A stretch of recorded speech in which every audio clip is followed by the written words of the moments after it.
Cette émission vous est proposée par Optimist 360, une solution unique pour opticiens et professionnels de l'optique. Avec 5 branches, améliorez votre communication, créez des événements uniques, formez-vous, obtenez des conseils et tenez-vous informés grâce à notre chaîne YouTube chaque semaine. Pour découvrir l'ensemble de nos services, rendez-vous sur opti-mist.fr. Avec Optimist 360, j'améliore ma visibilité, je forme mes équipes et je transforme mon magasin grâce à des services 100% sur mesure. Jordan Cohen, bonjour. Jean-Valérie Dessens, bonjour.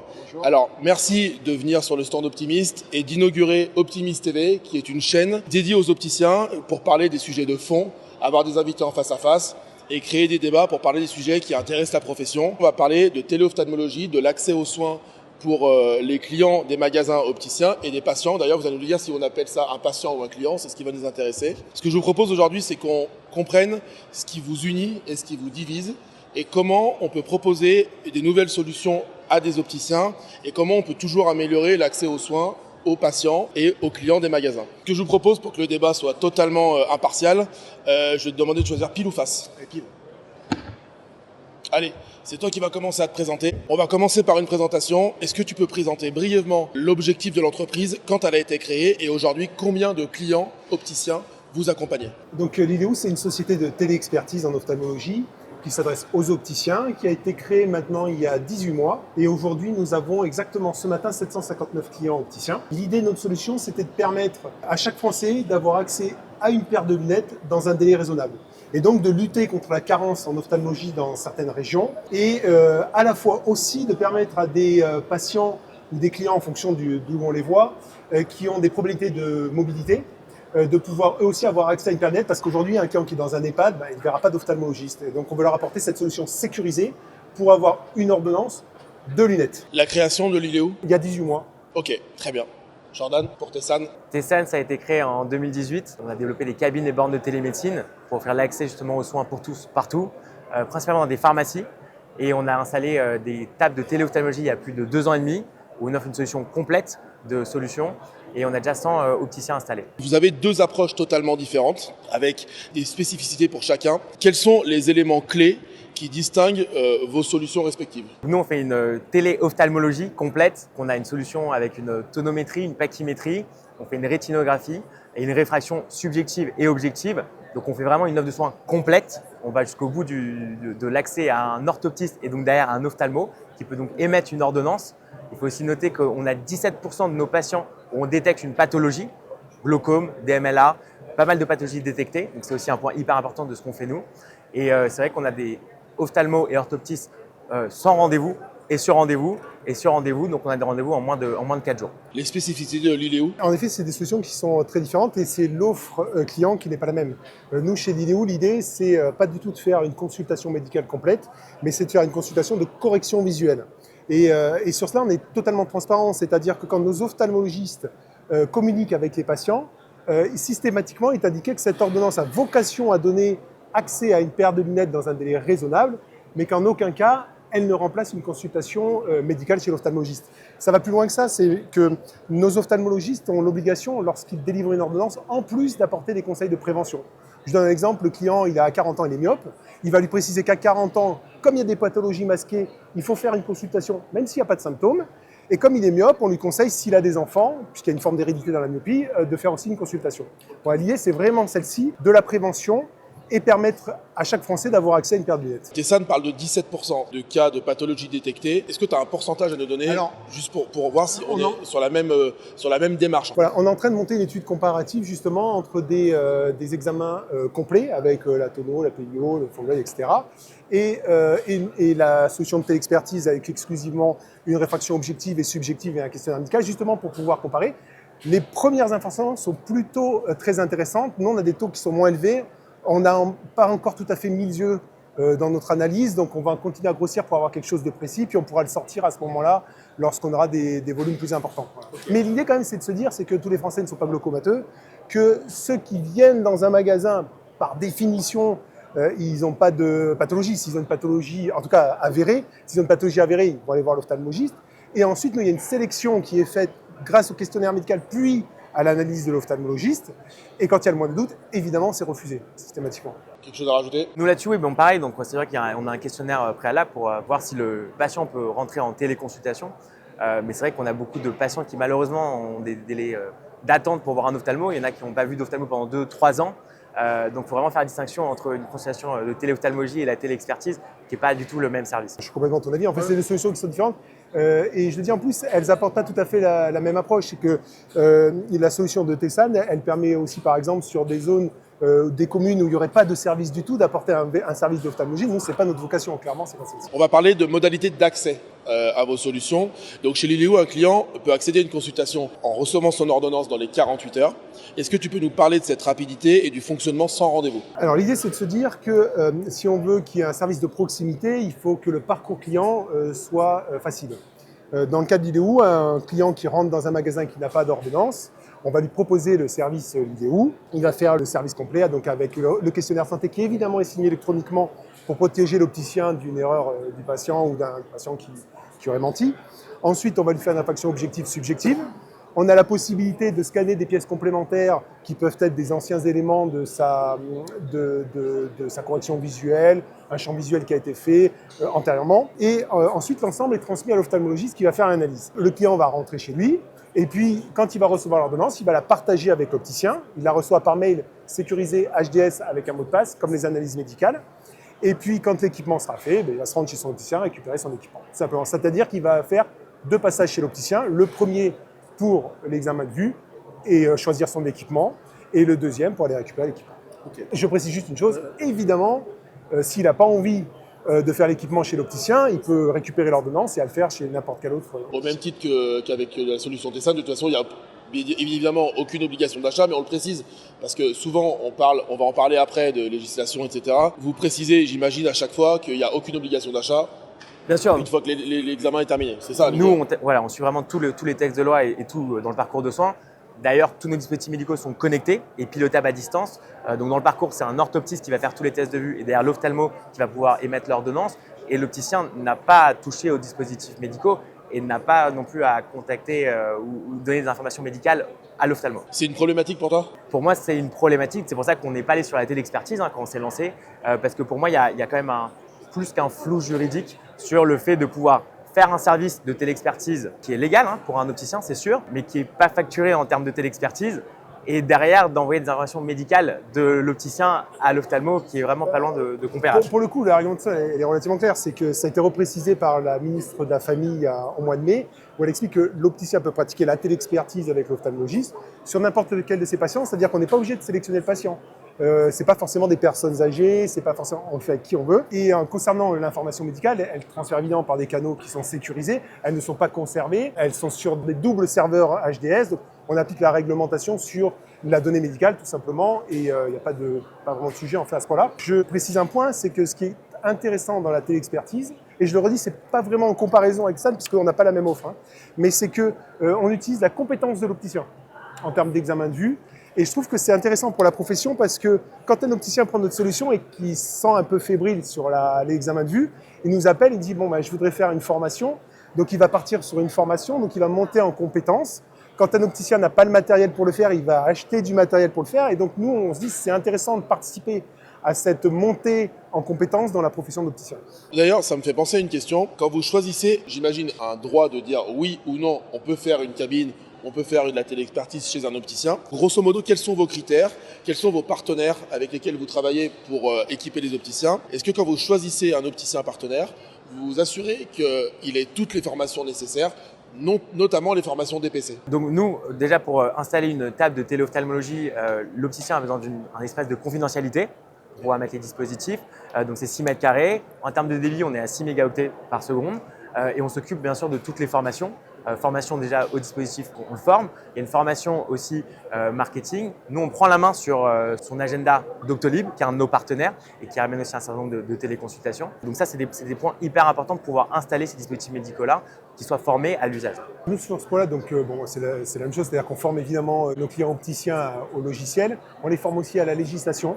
On a une petite fiche qui s'appelle éléments de langage pour leur dire ce qu'on a le droit de dire et de ne pas dire en magasin. C'est hyper important. L'opticien, il ne fait pas d'ordonnance, c'est l'ophtalmo qui fait une ordonnance. Donc, c'est des points qui sont, à mon avis, extrêmement important. On les accompagne aussi tout au long de leur activité. Et puis, un point extrêmement essentiel, c'est qu'on n'ouvre pas partout. On n'a pas vraiment vocation à être présent à Marseille ou à Paris où il n'y a pas vraiment de difficultés. Donc, il y a des secteurs sur lesquels on n'ouvre pas. Et on sélectionne nos opticiens en amont, évidemment avec le matériel, on demande des justificatifs de facture de matériel, etc. On fait aussi des contrôles tout au long de leur activité parce qu'on ne veut pas d'opticiens fraudeurs chez nous.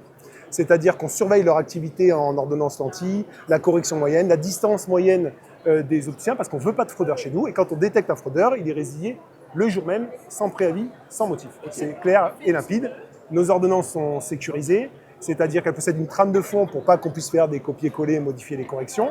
Et elles ont tout un e-certificat pour savoir retracer, faire la traçabilité des ordonnances. Pour répondre à ma question, est-ce que vous assurez que les opticiens sont à jour de la formation DPC? Des formations qui sont obligatoires tous les 3 ans sur des thèmes très précis qui permettent de nous engager sur la qualité de l'opticien qu'on référence. Est-ce que ça, c'est quelque chose qui vous parle et qui est important pour vous? Nous, oui et non. Qui peut changer en tout cas. C'est que nous, aujourd'hui, on s'assure évidemment qu'ils aient le diplôme, on demande des diplômes, on les vérifie, on appelle l'ARS. Et en effet, c'est un point qui est crucial, de vérifier, on fait la formation continue de l'opticien. Et donc aujourd'hui, on est en train de travailler avec un partenariat, nous, avec un institut de formation, de manière à ce qu'on s'assure que l'opticien ait fait la formation. Et si ce n'est pas le cas, qu'on lui propose un service à un prix amélioré, dans une situation améliorée, c'est-à-dire un service qui soit fait en magasin chez l'opticien. Vous n'avez pas ce souci parce que l'opticien ne pratique pas. Exactement. En fait, l'opticien ne touche pas aux dispositifs médicaux. Il n'assiste pas à la téléconsultation augmentée de téléophtalmologie.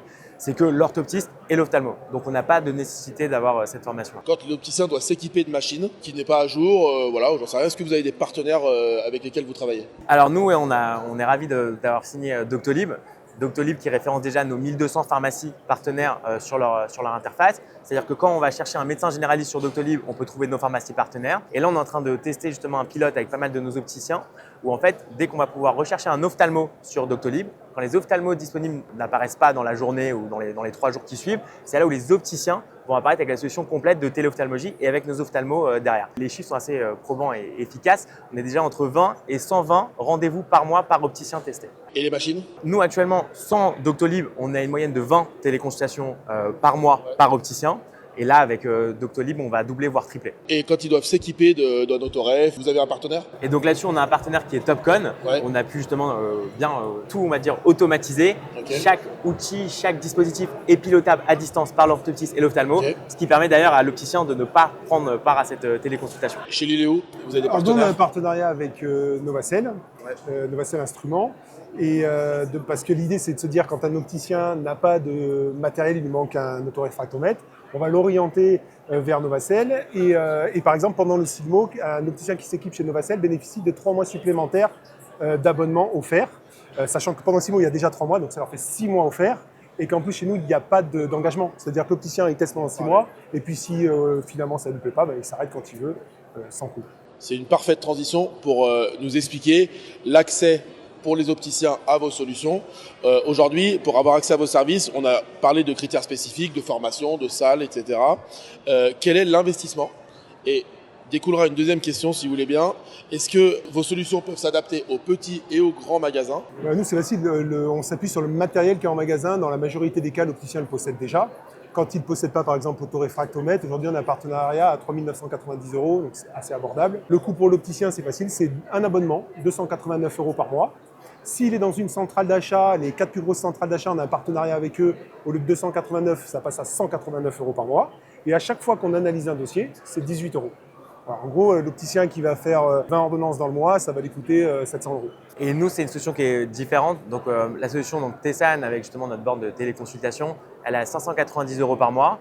On a accès à 10 téléconsultations par mois, justement avec un orthoptiste et derrière un ophtalmo. Et ça offre tous les services aussi marketing, d'accompagnement et de formation. Et donc après, il faut prendre la solution de partenaires comme justement Topcon, qui est notre partenaire principal sur la téléophtalmologie. Quelle est la typologie de vos clients? Donc pour répondre là-dessus, nous on a vu l'étude un peu de notre typologie de clients. C'est vrai qu'on est principalement dans les désertifications médicales, donc dans les déserts médicaux. Il y a beaucoup d'opticiens qui ont justement perdu un ophtalmo depuis même parfois certaines années et qui ont vu leur chiffre d'affaires malheureusement baisser. Et donc nous, on a vu qu'en termes de typologie d'opticiens, on a à peu près 50% d'opticiens qui font moins de 500 000 € de chiffre d'affaires et on a 50% d'opticiens qui font plus de 500 000 € de chiffre d'affaires. Donc on a vraiment une parité entre les petits opticiens et les opticiens qui font beaucoup de chiffre d'affaires. Mais on a des petits opticiens, on leur a quasiment même doublé leur chiffre d'affaires et leur clientèle. Tu as parlé du prix, après il y a le prix de l'investissement en machine. Est-ce que ça peut être rentable pour un petit magasin? C'est ce qu'on a vu, ouais. On a des gros retours sur investissement. Par rapport à l'investissement complet, parfois on va même jusqu'à x8, donc c'est très rentable. Comme j'ai dit, on a doublé, voire fait 2 fois et demi le chiffre d'affaires d'un opticien, et c'est le cas dans tous nos opticiens qui sont rentables par rapport à l'investissement de leur solution chez nous. Je vais quand même préciser des choses. Aujourd'hui, nous, les échanges qu'on a avec les opticiens, la problématique lorsqu'ils vont sur des équipements type Tessan ou concurrents, c'est l'investissement sur le matériel qui est important. C'est, je sais pas, c'est quoi, 1 200 € par mois le matériel? C'est moins, Je sais pas, à partir de 1 000 €. Ouais, 1 000 € plus les 500 €, donc on a 1 500 € par mois pour 10 ordonnances. Ce qui fait que nous, évidemment, à 189 € plus 18 € par analyse, on est sur un coût qui est moins élevé, ce qui permet d'être abordable chez un opticien de quartier qui fait 200 000 €. Il aura une rentabilité à la première paire de lunettes qu'il va vendre. Donc c'est ce qui fait d'ailleurs que nos services ne sont pas les mêmes. Ils peuvent être souvent complémentaires d'ailleurs. La prestation n'est pas la même, elle est complète chez eux. Chez nous, on donne accès à une ordonnance de lunettes. Mais c'est ce qui nous a permis, nous, de pénétrer le marché. C'est parce que c'est accessible aussi aux petits opticiens, sans être péjoratif, mais qui ont des petits chiffres d'affaires et qui peuvent, du jour au lendemain, prendre notre solution, la tester, puisqu'ils peuvent s'arrêter quand ils veulent. Et s'ils font 10 ordonnances dans le mois, ils vont doubler leur chiffre d'affaires. Comment vous voyez l'évolution des solutions de téléophtalmologie? Certains, avec qui j'en ai discuté plusieurs fois, parce que, pour rappel, on a fait le tour de France à la rencontre des opticiens, on a vu 300 opticiens en un mois, et souvent ils nous disent « moi j'y crois pas, un jour ça va s'arrêter, la réglementation va faire que ça s'arrête », et d'autres disent « dans 5 ans, tout le monde aura une solution de téléophtalmologie ».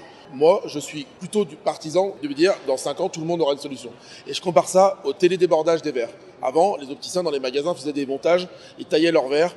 Aujourd'hui, beaucoup n'ont plus de machines parce qu'ils commandent les verres déjà détourés. Donc je pense que c'est une prise de conscience et moi je suis plutôt dans cet esprit-là. Comment vous voyez les choses dans 5-10 ans sur l'évolution de l'installation de ces télémédecines? Moi je suis complètement de ton avis. Non seulement je pense que tous les opticiens l'ont, mais je pense qu'il y a même des opticiens qui auront les deux solutions. Parce que la solution de téléexpertise complète, elle apporte aussi une image au magasin, elle permet d'apporter un service complémentaire. L'autre a une approche qui parfois est plus facile parce que c'est plus rapide à avoir. Et moi je pense qu'à la fin, c'est déjà le cas. Aujourd'hui, il y a des opticiens qui ont les deux solutions, mais que tous les opticiens posséderont ces solutions. Et donc ça va amener aussi les opticiens à s'équiper en matériel. Et à mon avis, les magasins qui n'ont pas de salle d'examen de vue ont vocation à disparaître. Concernant la législation, honnêtement, je pense qu'il n'y a plus de sujet. Quand on parle avec les parlementaires, et nous on est très présents auprès des parlementaires pour échanger sur l'avenir, je n'ai pas encore rencontré un seul parlementaire qui m'a dit la téléexpertise de la téléconsultation, ça va disparaître. C'est dans les projets de tous les partis et en plus c'est dans les priorités de tous les partis. Donc la législation elle va se renforcer. Nous on milite pour que dans la téléexpertise comme dans la téléconsultation, il y ait un agrément qui soit donné aux sociétés qui pratiquent la téléexpertise, tout simplement pour qu'il y ait des règles parfaitement encadrées qui soient faites. Pourquoi ? Parce que si on veut que ces services soient pérennes, ils doivent être respectueux de tout le monde, c'est-à-dire des opticiens, des ophtalmologistes, mais aussi des mutuelles et aussi des ophtalmologistes. Si on fait n'importe quoi, les mutuelles à juste titre, elles diront « non mais attendez les cocos, vous faites des ordonnances qui ne sont pas justifiées, ça ne fonctionne pas ». Nous, on s'est mis des restrictions, volontairement, on ne fait pas de correction en plus 0,25, on ne fait pas de téléexpertise de suite, on a mis énormément de restrictions. On veut que tout le monde joue le jeu. Et donc pour cela, il faut que les sociétés de téléexpertise aient un agrément strict, sévère et parfaitement réglementé. Jordan. Effectivement, c'est vrai que nous, on a réussi à avoir un agrément de société de téléconsultation, donc c'est l'agrément STLC, qui a été assez lourd à apporter, mais on est ravis d'avoir pu intégrer ce scope des startups qui ont cet agrément-là et qui permet d'encadrer complètement la technologie, le produit et la mise en place de solutions de téléconsultation, avec en plus adossé à ça le fait de pouvoir directement salarier les orthoptistes, les ophtalmos, les médecins directement au sein de notre entité et donc de garder une certaine qualité et une accessibilité. Donc je pense que dans 5 ans, oui. Moi, je crois beaucoup à la téléophtalmologie et je pense que ça sera partout. Par contre, sur la téléexpertise, j'ai un peu plus de doutes. Ça, c'est mes réserves personnelles. Et c'est pour ça qu'on n'y est pas allé, parce que c'est vrai qu'on avait étudié le marché là-dessus. On a vu pas mal d'acteurs, on a vu la Haute Autorité de Santé, on a vu le SNOF, qui milite contre les solutions de téléexpertise et qui va dans tous les cas faire quelque chose et faire bouger les lignes. Donc ça va bouger dans un sens, ça se trouve la téléexpertise va bouger avec un encadrement spécifique et j'espère que Liliou pourra rentrer dans ce scope-là et prendre cette place de leader de téléexpertise. Mais à date, telle quelle, je ne pense pas que la téléexpertise pourra continuer et c'est d'ailleurs pour ça, je pense que les opticiens sont sans engagement parce qu'à tout moment, la législation peut changer et peut bouger et il faudra rentrer dans les cordes. On regardera le nouveau PSS et vous verrez que ça va aller dans le sens de la téléexpertise. Ouais, c'est le plan de financement de la sécurité sociale. Alors cette année, à mon avis, compte tenu du fait que le gouvernement arrive un petit peu en retard, je pense qu'ils ne rédigeront pas grand-chose, ils n'auront pas le temps. Mais là, aujourd'hui, on a 100% des parlementaires qui sont favorables, qui travaillent dans ce sens-là. Je pense qu'aussi, L'idée de dire qu'il n'y avait pas de cotation sécurité sociale, c'est assez intéressant parce que compte tenu du trou de la sécurité sociale, c'était difficile de demander une cotation. Moi, je pense que peut-être dans l'avenir, on y viendra. Il faudra y réfléchir parce qu'on apporte quand même la compétence de l'opticien. Mais aujourd'hui, c'était intéressant d'aller sur ce marché sans la cotation sécurité sociale, justement, pour ne pas accentuer cette problématique. Et c'est ce qui a été vu avec bienveillance aussi par les parlementaires qui se sont dit, voilà, on va avoir un nouveau service, on va lutter contre les déserts médicaux et on ne va pas alourdir le trou de la sécurité sociale. Mais vous verrez, je tiens à le parier aujourd'hui, que dans 5 ans, on aura 70% des opticiens qui auront une solution de téléophtalmologie en général et que ceux qui évolueront dans leur chiffre d'affaires sont ceux qui auront compris que la partie optométrie en magasin avec la compétence de l'opticien est indispensable. Vous suscitez quand même beaucoup d'intérêt parce que c'est des solutions qui sont nouvelles, qui sont de plus en plus présentes. Qu'est-ce que vous venez chercher au Silmo, chacun d'entre vous? D'abord pour échanger avec les opticiens, avec les fournisseurs, créer des contacts. Évidemment, s'il y a énormément de contrats. L'année dernière, c'était notre premier Silmo. On n'existait pas depuis longtemps, on avait signé 60-70 contrats. Je pense que sur le Silmo, on en fera entre 100 et 150 cette année. Mais ce n'est pas que le contrat, c'est aussi de la visibilité, échanger avec les partenaires, trouver des nouveaux partenariats avec des verriers.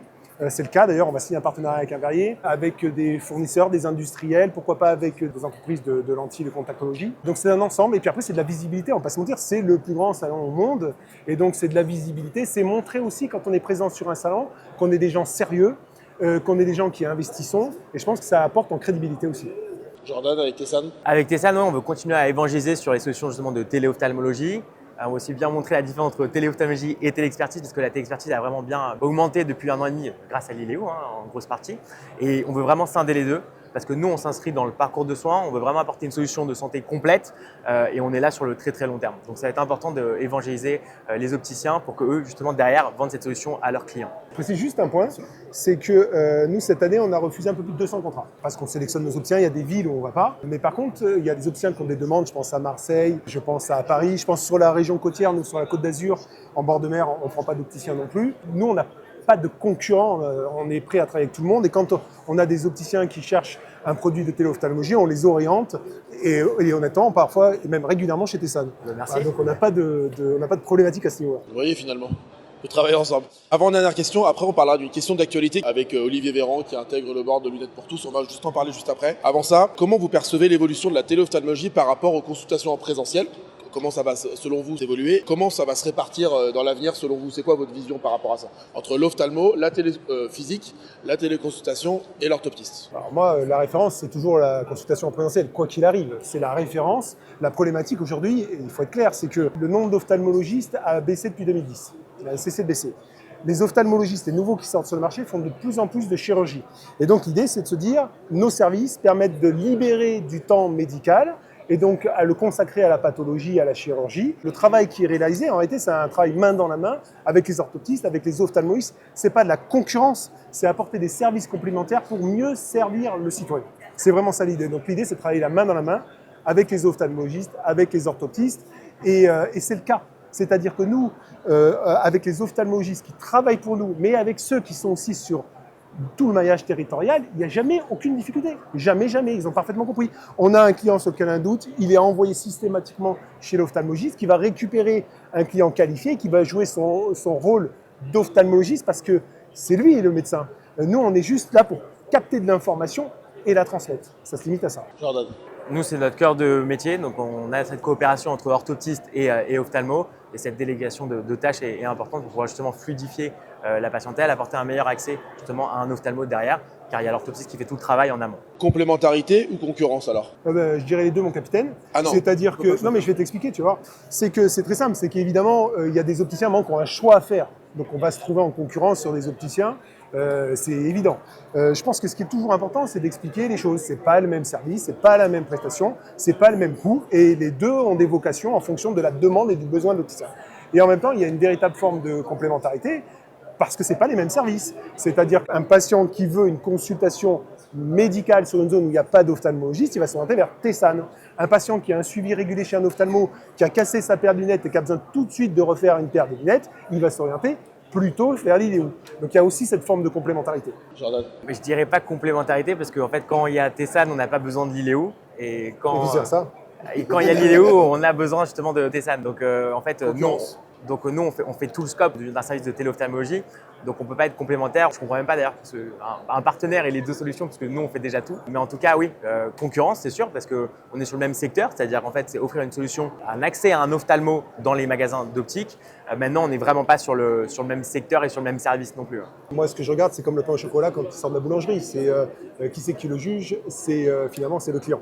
Nous on a vraiment percé le marché en essayant vraiment de sécuriser les choses, d'apporter un service qui était une demande de l'opticien et une demande des citoyens. Et aujourd'hui, aussi bien chez les opticiens que chez les citoyens qui utilisent notre solution, il y a une satisfaction qui est totale. Je vous pose une question d'actualité. On a appris qu'Olivier Véran, ancien ministre de la Santé, allait intégrer le board de Lunettes pour tous. Je reçois des centaines de questions, c'est un conflit d'intérêts, etc. Un avis là-dessus? Je ne vois pas en quoi c'est un conflit d'intérêts. Il y a plein d'anciens ministres qui justement rejoignent des boards de très grosses entreprises ou de start-up. Je pense que c'est dans leur droit complètement.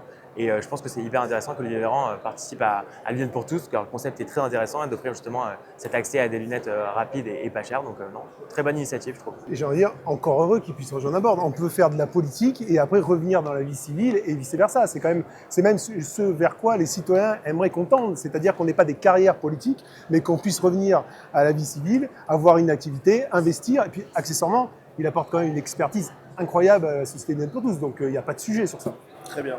Je vous remercie. Il y a toujours un invité mystère qui vous pose une question. Et aujourd'hui, c'est Jérôme Tondeur qui a une question à vous poser à laquelle je vous invite à répondre. Bonjour, Jérôme Tondeur, opticien à Villefranche, dans le Beaujolais. Alors j'ai 2 questions à vous soumettre. Ça sera très court. Première question, est-ce que la téléconsultation chez les opticiens, c'est réellement une réponse à la problématique des déserts médicaux, ou est-ce que c'est simplement une solution business pour apporter les ordonnances et augmenter le chiffre d'affaires? Et la question subsidiaire, c'est est-ce réellement au corps professionnel des opticiens de supporter les coûts de l'investissement de cette technologie? Merci à tous les deux pour votre réponse. Bien sûr, nous ce qu'on fait c'est une solution complète avec tous les examens obligatoires pour faire un test avec un ophtalmo. Comme j'ai dit, on détecte 17% de pathologie, donc on arrive justement à offrir l'accès à un orthoptiste et donc à un ophtalmo derrière qui peut traiter le patient. Derrière, ensuite, on adresse le patient à des ophtalmos partenaires. On a un ophtalmo hospitalier et 2 ophtalmos référents par table installée pour pouvoir justement rediriger derrière s'il y a une urgence. Donc on s'occupe vraiment d'offrir l'accès à un ophtalmo partout en France. Et pour la deuxième question subsidiaire, c'est un peu ce qu'on a mis en place nous avec la cabine de télémédecine en pharmacie. Pour nous, oui, c'est à l'opticien de supporter ce coût-là, mais ce n'est pas seulement un coût, c'est un investissement. Et comme j'ai dit, on a des gros retours sur investissement. Tous nos opticiens sont rentables par rapport à l'investissement, même si c'est un gros investissement pour eux. Et donc pour moi, c'est avec eux qui vont être le relais justement pour offrir l'accès à un ophtalmo à distance. Nous, la question numéro 2, elle ne nous concerne pas puisqu'on s'appuie sur le matériel de l'opticien, donc il n'y a pas d'investissement supplémentaire. J'ai eu Jérôme au téléphone qui me disait notamment le prix des consultations. Ah ça oui, paye. alors, C'est oui. ça, ce coût-là, Alors, ne serait-ce Ne que serait-ce parler que de ce le coût. coût-là. Alors, oui, l'opticien va évidemment être facturé d'une prestation, mais derrière, dans la grande majorité des cas, en effet, il va vendre une paire de lunettes au client. Donc, on ne va pas se mentir. L'opticien, il va aussi le voir sur son chiffre d'affaires parce qu'il propose un service que les autres ne proposent pas. Donc, il n'y a pas de sujet sur ça. Et est-ce qu'on lutte contre les déserts médicaux? Là, la question ne se pose même pas. Le client qui casse sa paire de lunettes et qui a 8 mois pour attendre une ordonnance pour refaire ses lunettes, il l'aura tout de suite. Donc là, il n'y a pas de sujet. Moi, je trouve qu'il y a quand même chez les opticiens une certaine diplopie. Enfin, il y a surtout, en fait, on ouvre des magasins. Je crois que c'est quand même pour faire du business. Enfin, je veux dire, on est tous là pour ça. Et il y a toujours cette ambivalence entre se dire est-ce qu'on fait de la santé, est-ce qu'on fait du business? Moi, je pense qu'on peut faire les deux. Je crois que c'est ce que vous êtes en train de me dire. Quand un ophtalmologiste fait une chirurgie de la cataracte, il pratique un acte médical, mais c'est aussi ce qui lui permet de vivre et de manger. Donc il n'y a pas de sujet. C'est pareil pour un opticien. Un opticien, quand il vend une paire de lunettes, c'est pour gagner de l'argent. Il n'y a personne qui est philanthrope. T'es d'accord? Complètement, ouais, les opticiens sont aussi professionnels de santé, donc ils doivent justement aussi apporter cet accès aux soins. Quand j'étais petit, je regardais une émission qui s'appelait Il n'y a que la vérité qui compte. Et à la fin, les invités, soit ils repartaient ensemble, soit ils repartaient chacun de leur côté. Alors je vous pose une question, est-ce que vous repartez chacun de leur côté ou est-ce qu'on se serre la main, on se fait une photo? Non, ça il n'y a aucun souci. Bien sûr. Et puis, alors, on ne repart pas ensemble parce que je ne vais pas racheter Tessan, il ne va pas racheter Lidéo. Il ne faut jamais dire jamais. Mais par contre, faut jamais dire jamais. Mais par contre, clairement, on n'est pas en guerre, il n'y a pas d'ennemis. On est des concurrents, mais comme il y a des concurrents dans les boulangeries, dans les pharmacies et partout, et ça n'empêche pas de se parler et de bien s'entendre. Exactement. C'est vrai que l'état d'esprit de Tessan, c'est de, en tout cas, regarder ce que fait Lidéo. C'est très intéressant. Ça fait bouger les lignes, ça fait bouger le secteur. c'est pas un secteur, en tout cas, on va aller tel quel, comme j'ai dit, parce que pour nous, c'est pas assez clair et assez réglementé. Mais en tout cas, c'est très intéressant de voir ça et ça fait vraiment bouger les choses. Donc, ravi d'avoir un concurrent comme Liliou. Merci. J'ai apprécié ce débat, je vous ai trouvé hyper ouvert. Je pense que ça va éclairer les opticiens qui ne connaissent pas vos solutions sur les prix, sur les façons de faire. Merci beaucoup, c'était cool. Merci, avec Maxime. le sourire, on peut se serrer la main, comme dans la vérité qui compte. Et merci beaucoup. Merci Jordan. Merci Max. Merci beaucoup. Bravo.